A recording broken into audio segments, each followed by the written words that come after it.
Happy Friday everybody, my name is Scarlett and today I will be letting you in on the biggest sporting news on today's Sports Bulletin. The Buckstaff Championships returns for another year at Fistral Beach in Cornwall with over 300 students battling it out for the #1 spot. Last year's men's silver medalist and 2015 champion FXU's Matt Chapman will be in attendance to avenge last year's second placing.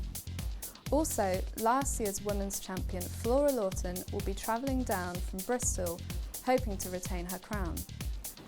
In other news, Truro City FC could be the first Cornish men's football team to reach the FA Cup first round since Falmouth Town in 1969. They will go up against Hampton and Richmond Borough, who they drew 1-1 with last weekend. We will now go over to football enthusiasts James Haddo and Jack Warwick, who had a little chat about Truro FC's chances. So Truro, they are one game away. They are one game away from the first round proper of the FA Cup.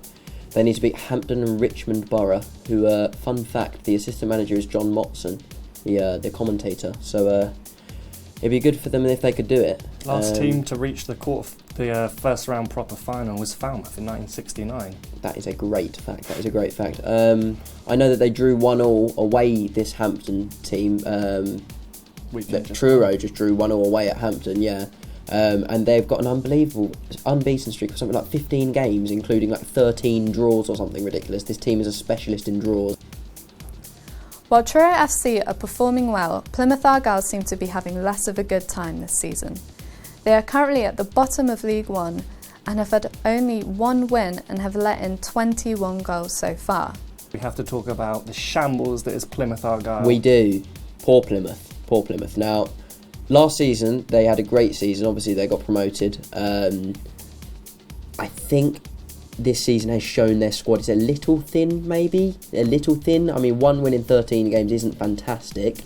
21 goals conceded, lost 5-0 in the cup. Yeah, I mean, there's not really any optimism there to look at with Plymouth. Can't see it ending well for them this season. Yeah. Moving on to global news, USA's men's football team has not qualified for next year's World Cup for the first time since 1986.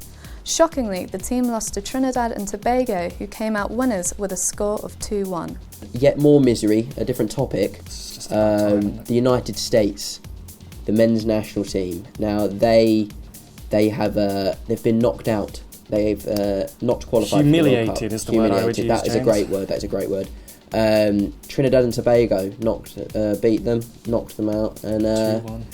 Yeah. 2 MLS players, ironically, scored the 2 goals. Supposedly America's golden generation has been lost.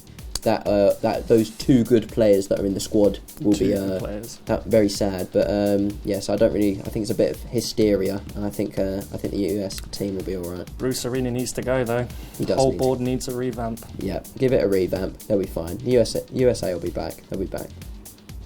Top.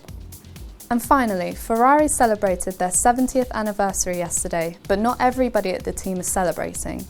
With only 4 races left in the 2017 season, it looks as though Mercedes are about to take the Constructors' Championship title in a year when Ferrari had it all to play for. I spoke to F1's biggest fan, Maddie Smith, to hear her thoughts about Ferrari's slip-up. Reliability issues and spectacular crashes, they are left playing catch-up to 3-time world champions Mercedes. If Ferrari fail to catch up in the next 4 races, it will lead to an 11-year championship drought. That's all for today's Sport Bulletin. Thank you for tuning in. We will be back with more sport talk next Friday. Until then, have a fantastic weekend.